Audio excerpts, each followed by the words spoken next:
Hi everyone, I'm Jane from the Florentine and welcome to this evening's TF Together session.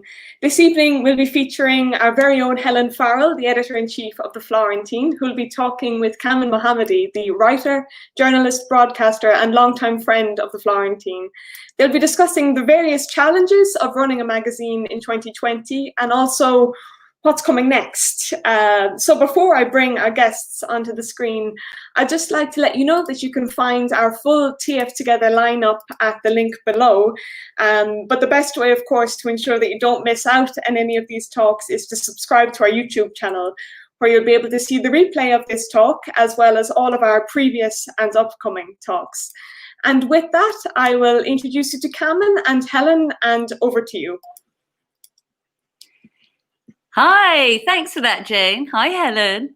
Hello, Kamin. This is an odd one.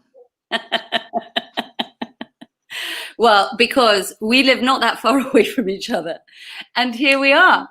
And everybody, this is, I'm responsible, I think, a bit for bringing Helen here, right? I know that people like Helen love to kind of, they love to do the interviews rather than give the interviews. And recently, as another decree was issued, and I saw that the Florentine, before I'd even managed to make my own way through the Italian, the Florentine posted a complete translation of this decree. And I just thought, but the work that Helen and her team have been doing this year is what I really actually want to hear about on these TF Togethers, because you guys have done such an amazing job. So I think, we were on the edge of lockdown, stood in her doorstep and said, Helen, I think I'd like to interview you, please.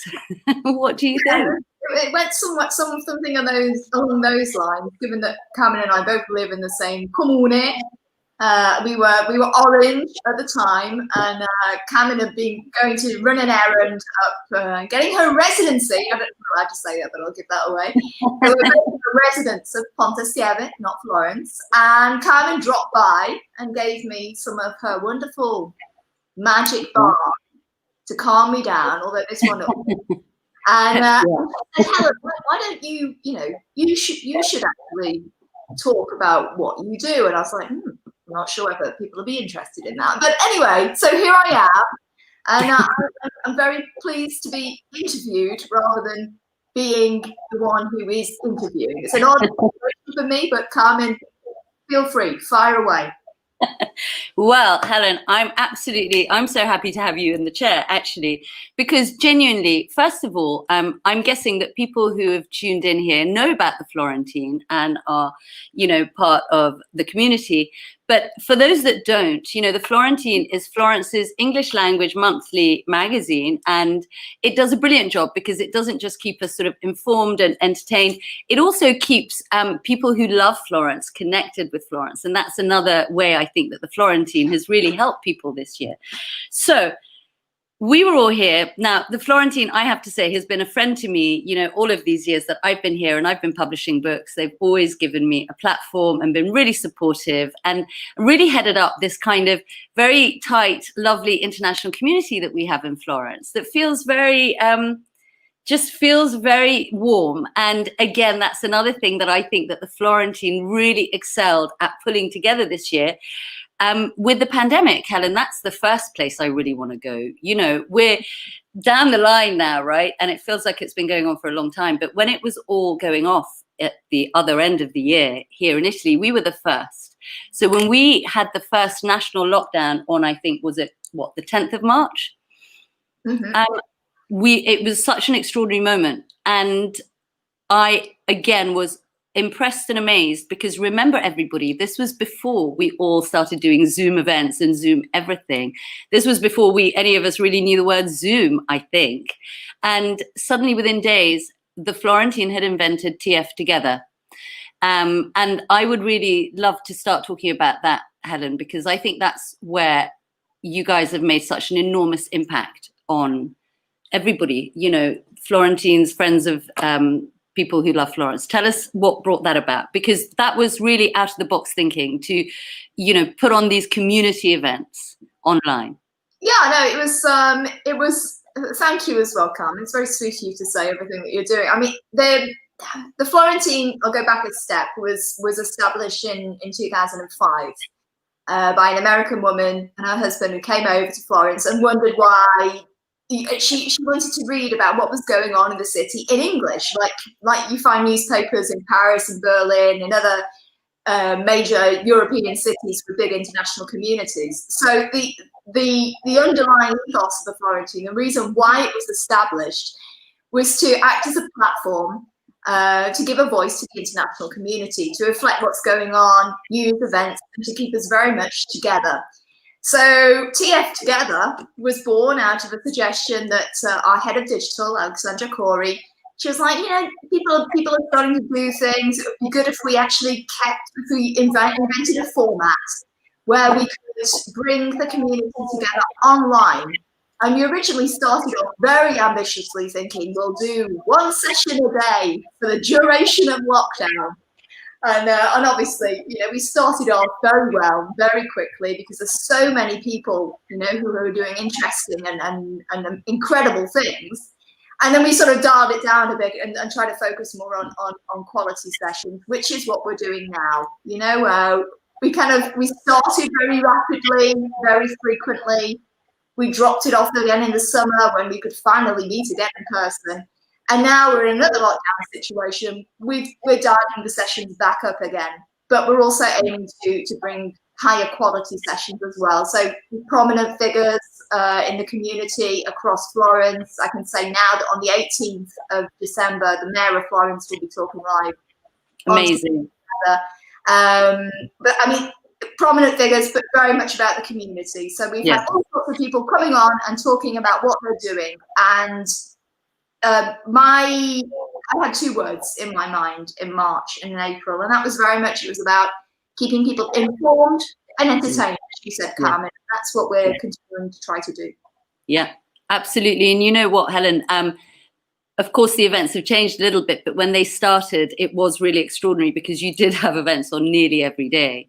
And there was really this, and they were such wonderful community events. There were wine tasting, events, so people could get the same wine and taste wine together. You had a hairdresser on. You did us all an amazing service.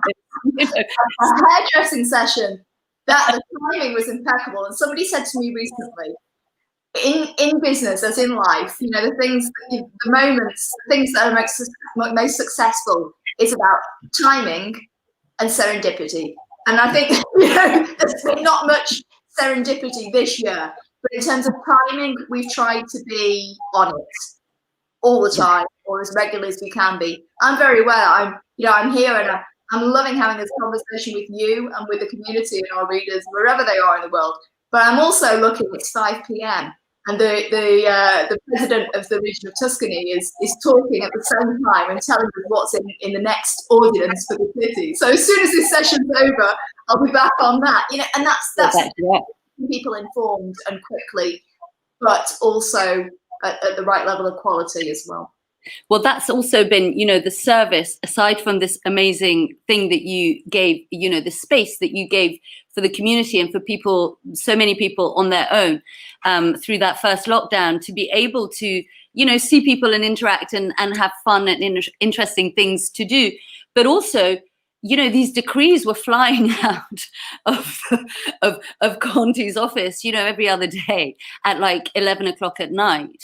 And these are legal documents that go on for months, right? And you guys, sat and deciphered them in real time and got that information up and out there, on your social channels, on your website. And that must have been really hard work.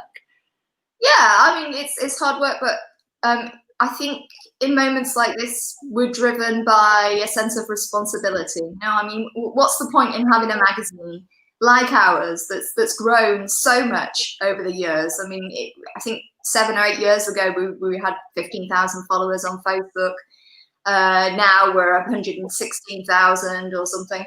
I don't know if Jane wants to get up the little document about figures for this year, but it's very much about, we have this platform. We have to keep people involved. We have to do it quickly. We've certainly made mistakes this year as well. I mean, I go back in, I'm editing things, I'm updating documents, because as you say, Carmen, the situation changes so rapidly. Yeah. I mean, in Tuscany, as we all know, we went from yellow, from being relatively safe, to orange, medium high risk, to red, you're all staying at home. And that was within, little over a week, if I remember correctly. I mean, I don't know if you maybe people aren't that interested in this document. It's kind of an internal document in many ways, but maybe, Jane, if we go back just for a second there. And this is the situation that we're looking at in 2020 at the Florentine. Right. Our advertising has nosedived. It's 50% less, which is actually better than it was earlier in the year. Classifieds of 30% less, but this is the big thing. Our subscriptions, we've never sold subscriptions like we've sold this year, and they're rapidly on the increase in the US. And this is interesting, Kamin, right? So we're balancing local informational fact-based journalism to keep people informed and safe. Yeah. But on the other hand, we've got this huge international readership, especially in the States, and it's how, moving forward, we can balance those two communities.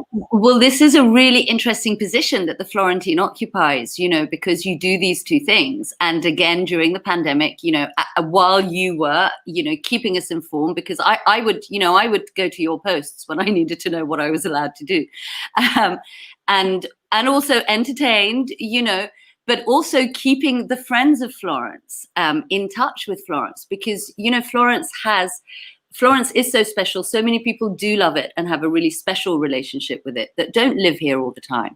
And many people who spend part of the year here or come here regularly have been forced to, haven't been able to do that. And so the Florentine has given them this connection, right? And your events and the fact that they can download digital copies and also your subscriptions. So how are you keeping in touch, particularly with our friends in America, I think, right?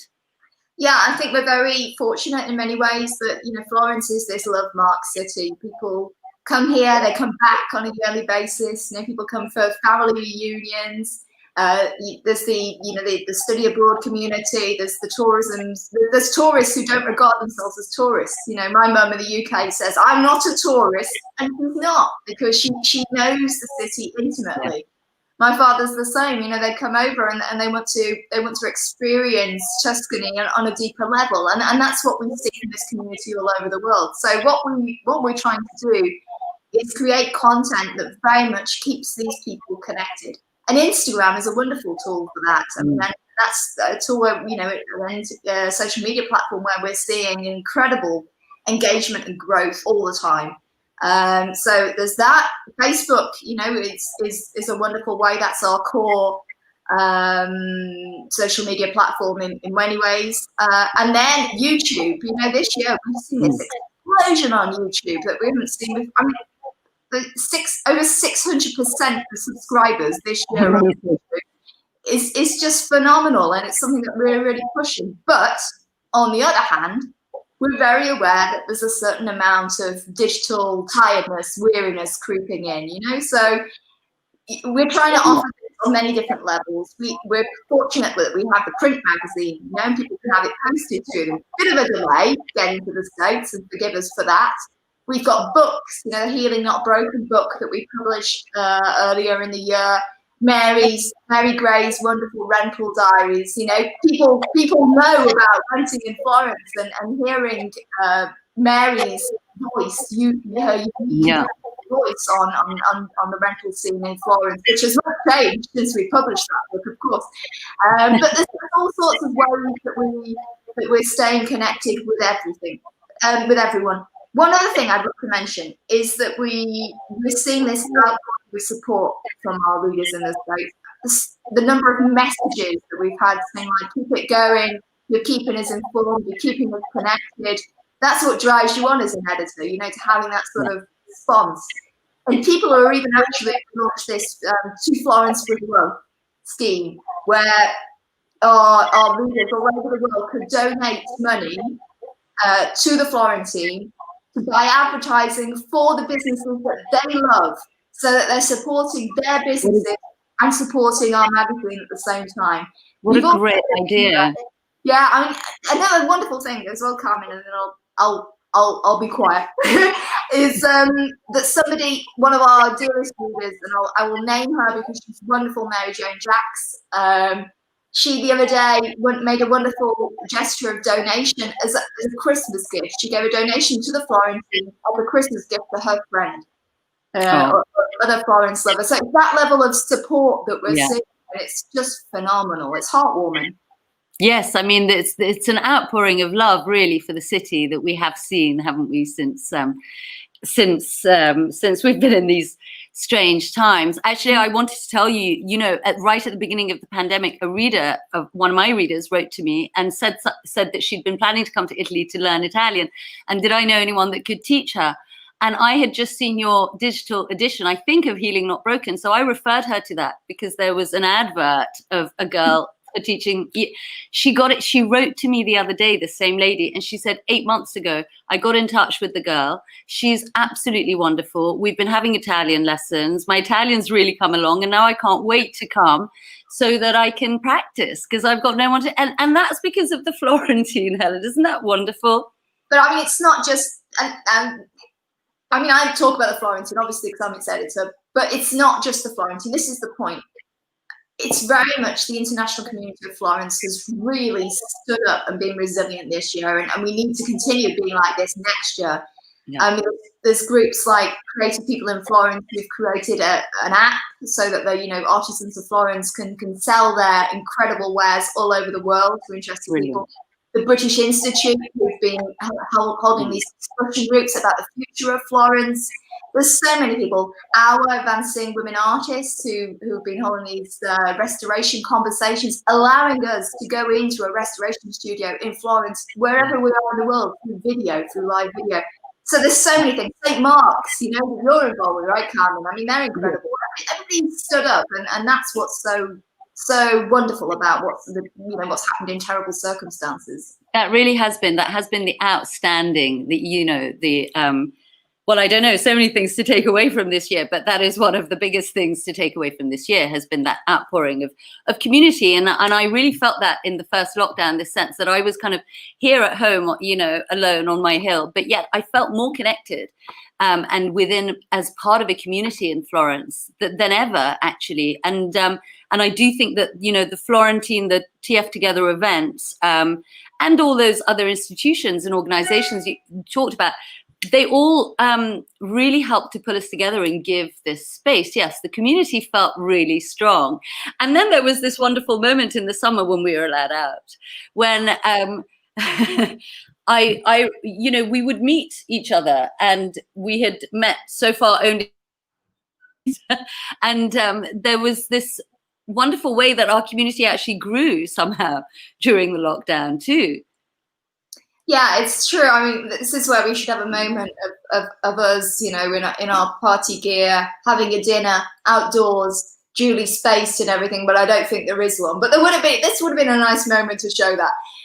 It's true. We got to see one another over the summer, and it was probably the sweetest, loveliest summer that I've ever spent. And I didn't go anywhere. I just stayed in Tuscany, and I was very adamant about that. I don't know about you, Kamin, but I was proud of just being here. Yeah. Yes. I really didn't. Now I fancy, having a trip back to the UK or going somewhere. I think we're starting to feel a bit. We've got itchy feet now, but we did have a little bit. But the summer was really sweet, and it felt, because of everything was so impressionante, wasn't it? Everything felt very new and special as we got sort of slowly released out of lockdown, and as the city started to open up again, right? And some visitors were able to come back, some tourists came back. We had some big events happening in Florence. Florence, made an amazing recovery. It gave us all rather a beautiful summer. And I've always thought that the way that you speak about Florence as well, Helen, its insistence on humanism, And actually the vision that you had to collect writing and to put together that special issue of Healing Not Broken, and to, you know, make that this beautiful book. And I was really honored to be part of that. And that was right at the beginning, actually. And I think that was really a wise call, not to wait to go, let's reflect.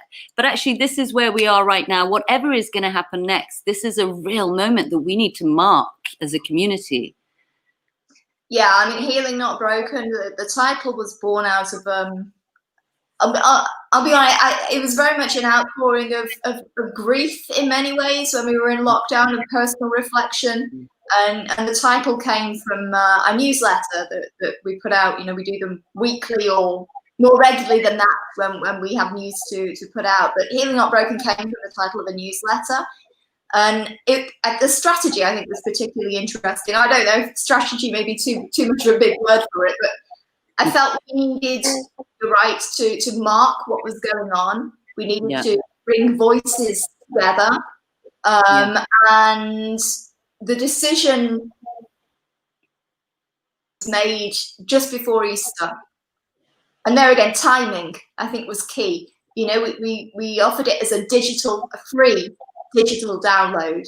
And at that point, a wonderful member of the community of Palazzo Tornabuoni, and I'll thank Gabrielle Taylor, who's, I see she's written in, she's watching us this evening. A wonderful member of Palazzo Tornabuoni offered to help us pay for the printing costs of Healing Not Broken, and that's where it was born as a book. So again, it's that sort of response from the general public, and that's what we're driven by, is the fact that people respond to us in this way. We try to put products out there. We've got more products coming up as well for next year, which would be interesting. And yeah, I mean, it's all about solidarity, about keeping people together, and about giving people a platform. So that's what we will continue to do. Brilliant. It's been a curious time for journalism. It's made, you know, what you do really more important than ever, and at the same time harder than ever, because of course funding just fell.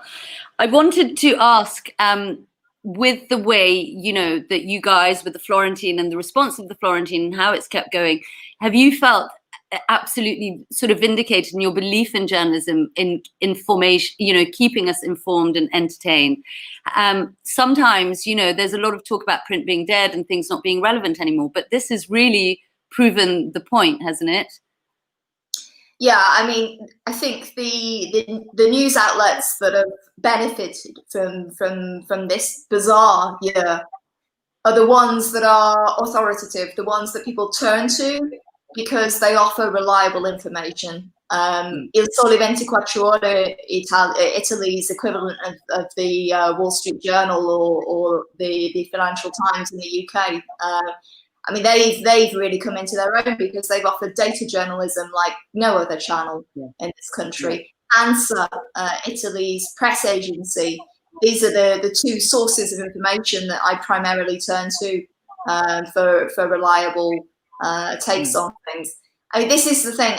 If you offer something that is reliable, beautifully presented, that people can get involved with and feel proud of, I think there's a future for niche publications, not just the mainstream ones I've mentioned. And so, yes, I do feel vindicated in carrying on this crazy project that was started 15 years ago. And, you know, there are other outlets in English in Florence, and we're lucky to have them because they drive us on, you know, all together. We all need to be working together.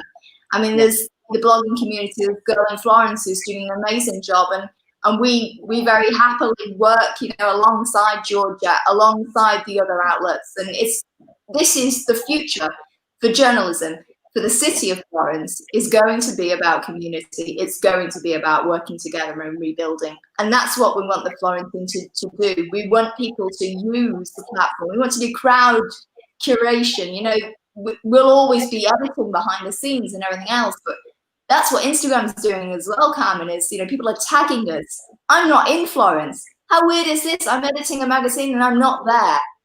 And it's wrong in many ways. And I do need to get there to feel the mood on the streets, and I will. But people are keeping us informed because they feel like the Florentine is their magazine, and it is. And that's an amazing achievement, right? To really feel there's that representation that you guys are giving. But how difficult is it to keep the publication going, Helen? You know, the reality of all of our publications are that, you know, we all rely on advertising, right? Everybody does, and business has been suffering. Italy, of course, you know, has, you know, I work for GQ back in the UK. So obviously we have a lot of corporate clients. That's a different landscape completely. Whereas here, this is the land of the small business, of small production, of family-owned businesses. And obviously those are the driving forces probably behind the Florentine too. So how have you guys managed to navigate that? Because that's an inescapably brutal part of this year, right? I mean, I think people might look at the Florentine and think that we're like a very polished organization, or that we're very structured, or that we have a large member of staff. We're none of those things. I'll be very honest. We're a very creative, very driven team. We rely on advertising. This year it's down by 50%. We rely on classified ads. This year they're down by 30%. You know, either figures are not that bad. Yeah. Considering. But what we did on the Friday before lockdown, again, timing and serendipity and the skill of the team behind the scenes, is that we created this donation model so that people could donate towards our journalism from overseas. And that has very much helped to keep us afloat. People have bought products. People are supporting us in many ways. We've got some patrons who are just being phenomenally generous, and we're incredibly grateful to them. We do translations and copywriting, you know, and that's a big portion of what we do. Advertising is an issue, you know, and very much people view the Florentine as I giornalino degli americani, no? And the study abroad students aren't here. Yeah. There's this idea maybe that, you know, that the foreigners aren't here anymore, that the international community is somehow not present, not active, and therefore would not actually respond to advertising. My response to that is we've never seen more Italians replying to us, more Florentines getting involved with the Florentine than this year, because they appreciate, I don't know, the beauty, the way in which we offer a different perspective on the city. Yes. So I would recommend when we rebuild, you know, part of our responsibility will be to help businesses to be able to use the Florentine as a voice. So we need to come up with strategies, marketing strategies, you know, communication strategies that enable these businesses to rebuild when the time is right.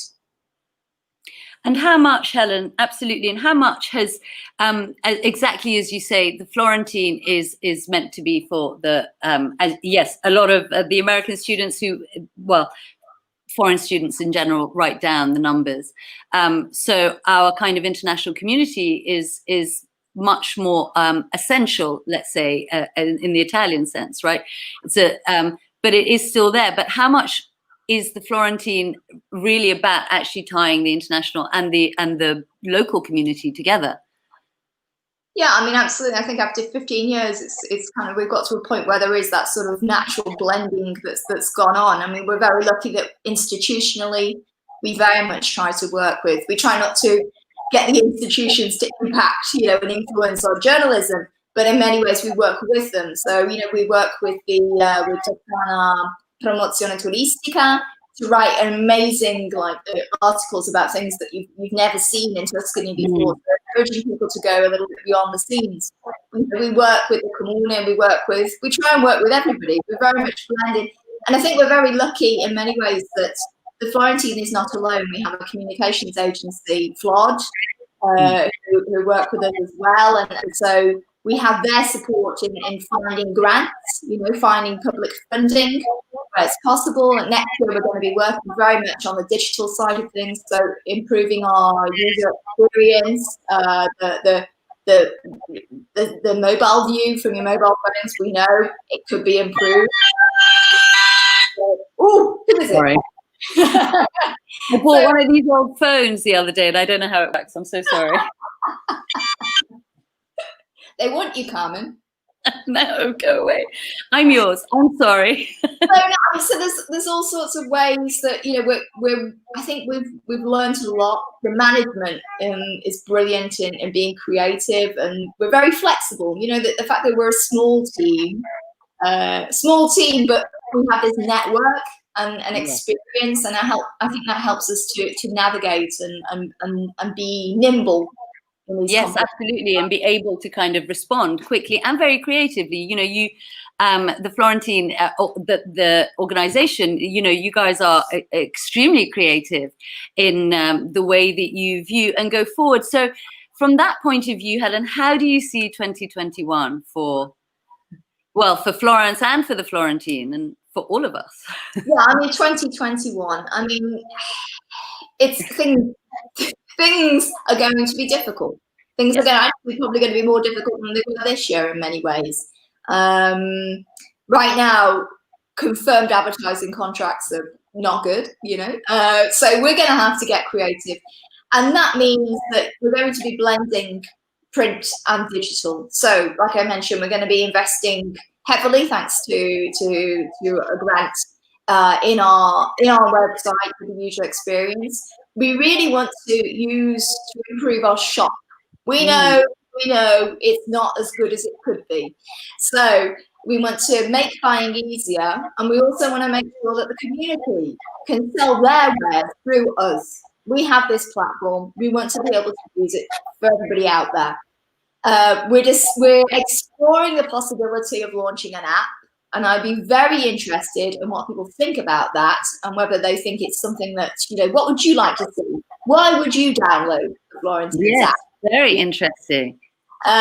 So these are the ideas. We're going to be exploring audio. We've been speaking about this a lot. You know, whether you can use voice technology to add in the option of, you know, we have video of our interviews, we have written versions of our interviews. We'd love to be able to offer an audio, you know, version of what we do. Podcasts we've been talking about for ages. We'd love to do those.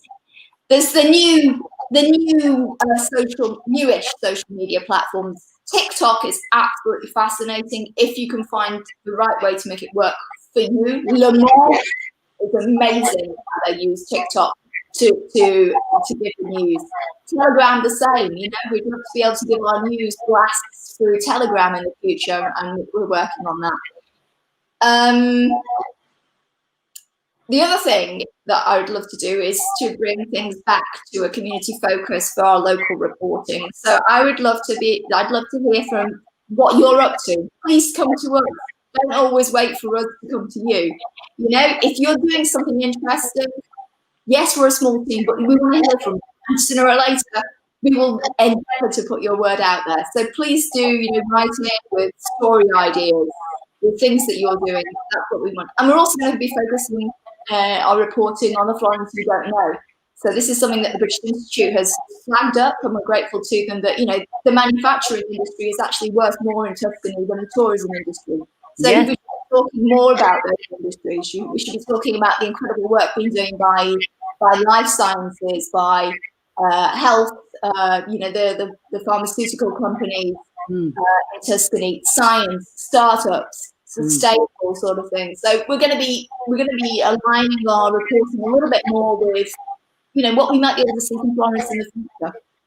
And as I mentioned earlier, you know, this idea of responsibility, and we want to be able to use the platform that we've built up over 15 years to help rebuild Florence and help the community, the international community in the future. I think, Helen, you have a lot of support in that. I think that there is a real sense, isn't there, with the international community, feeling so close to Florence, having gone through this thing, you know, with our city, and other Florentines to really have a voice and to be involved in the rebuilding of Florence. That's why it's really exciting that you have the mayor coming on, and he's going to be your last event of the year, because he's been really vocal as well, hasn't he? And he's been very active this summer. Florence, I think we agree, had a wonderful sort of little renaissance this summer. We had this moment of joy and art and culture, and so much of the recovery was through culture. And I thought that was perhaps obvious for Florence, but visionary actually. And it feels like he's been really key. So it's great to see that these connections are being made also with the British Institute and the series that they've been doing about the future of Florence. So it's exciting to think that the Florentine is going to, you know, keep us ever more embedded in the life of the city, and maybe to help involve us in the kind of city we want to rebuild, right? Because we feel very much more, I think, part of the fabric of things perhaps than we did maybe even a year ago, no matter how long we've been here. Do you feel that? Yeah, I feel like this is a moment of it's a unique moment. Now, I think we all recognise the faults that Florence had. We talk about its beauty and, you know, the fact that it inspires us and everything else, but we do have a sense of responsibility to the Florence of the future. And I think we all have to inform that. And it's something that the administration is working on. They've held, you know, they've really come into their own, I feel, this year in many ways. In terms of catering for people. At a certain point in the pandemic, they were not only providing financial assistance to people, so providing, you know, rent subsidies. They even went so far as providing psychological health, you know, mental health care assistance to people. So there is this idea of we're in a unique position to rewrite the future of this city that we love, and people are listening. Well, that's wonderful, right? Helen, what about you? Last word. So we're all here because for one reason or another we love Florence. So tell everybody your story. How did you come to Florence, and how did you come to be editor-in-chief of the Florentine? Yeah, I came to Florence when I was 22. After I graduated, I'd had a spell working in publishing in London, and that didn't work out. I was interviewed at the London Book Fair for a publishing company in Florence. I didn't think anything of it. And then I was called to come over. And I thought, oh, well, my friend said, go for a summer, you know, learn how to cook, gain some sort of style or elegance, and then you can always go back. You know? And then, I mean, I came here not speaking a word of Italian. Right. Knowing anybody, and slowly sort of integrated in that publishing company. I ended up editing cookbooks, which was wonderful. Amazing. It was a bit of an odd setup, but I enjoyed the content of the job, and I felt vindicated in my career by doing that. I went back to the UK for a bit, and then for family reasons, and then I actually ended up coming back to Florence. So I missed the light, the grey of the UK, and it, you know, my husband to be was here, and I was just like, no, I need to go back. So I came back, was freelance for 7 years, doing copywriting, copy editing for the publishing company in the UK mainly. And then I saw the ad for the Florentine. Now, I'd always been the Florentine reader because I was here prior to when the Florentine first launched. Right. And I was like, And I said to a friend of mine, rarely I met up with a translator friend of mine over a coffee here in Ponticello, and he said to me, apply, because it will get you out of the cave. I never thought that, you know, I hadn't, it'd been 7 years that I'd been a freelancer. I never thought that they would have considered me, but something clicked with the guys, and that's it really. So I mean, I came for words, I fell in love, and I'm still in love with the man and the words and the city. So I consider myself a lucky lady, even in these, you know, even in these terrible times, and I'm very fortunate. Well, we're all very lucky to have you, Helen, and to have you steering, you know, this this great publication that is the Florentine, that punches way above its weight, I think, you know, in terms of just everything really, and influence also, you know, an international influence. So I thank you for talking to me. It's been so great. Is there anything that I've missed that you have a burning desire to communicate? I don't think so. I mean, there's so many things I could whittle on about for hours, but I won't. I don't want to bore everybody. I mean, the one thing I want to say is, you know, thank you I say this, thank you to all of our readers, to you, Kamin, for your support, to everybody who's supported us this year, to everybody around the world who loves Florence, who wants to come back to Florence, who keeps sending us their messages, to our advertisers, to our clients, to everybody. We're incredibly grateful, and we refuse to stand down from the position that we're in. You know, we get tired, like everybody does. We make mistakes, like everybody does. But there's this sense of responsibility, and so the Florentine is not going anywhere, and that's thanks to everybody out there who supports us. Oh, bless you, and thank you to you and the Florentine and everybody, because I think, you know, we all rely on you so much, and we appreciate that you have this burning sense and, you know, of responsibility. And as a writer, you know, living in Tuscany, I'm so grateful also to the Florentine. I have to say that, because you guys, you know, really give us all an anchor. And I really look forward to us all kind of collaborating ever more, all of our, you know, British kind of institutions in the city, and reaching across into kind of town hall and with all of the Florentines also, to help make a really beautiful version of Florence again when we're allowed to be back out there. Yeah, so thanks, Helen. You know, I think we had a glimpse of it. 3 last things, and then I'll stop, because I have to end on a promotional note, don't I? One is, please subscribe for 2021. Yes. Thank you, Jane. You see, it's magic. She just puts it up there. The second is, please support. If you like what we're doing, if you'd like to make a donation, please do so. And the third thing is, please get involved. As I say, this is your magazine, so please do write to us about what you're doing, and we'll get out there. And one last thank you to the team, to everybody, to the management, to Marco, Giovanni, and Leo, to Jane for doing this TF together behind the scenes and anchoring it. You've done a wonderful job all year round. To Harry for his translations and everything that he does. To Giacomo for advertising and holding the fort commercially. To everybody who's involved and everybody who's helped. And I'm sorry if I'm not naming you one by one, but thank you very much. I'll finish. And thank you, Helen. Thanks, everybody. Thanks, you guys.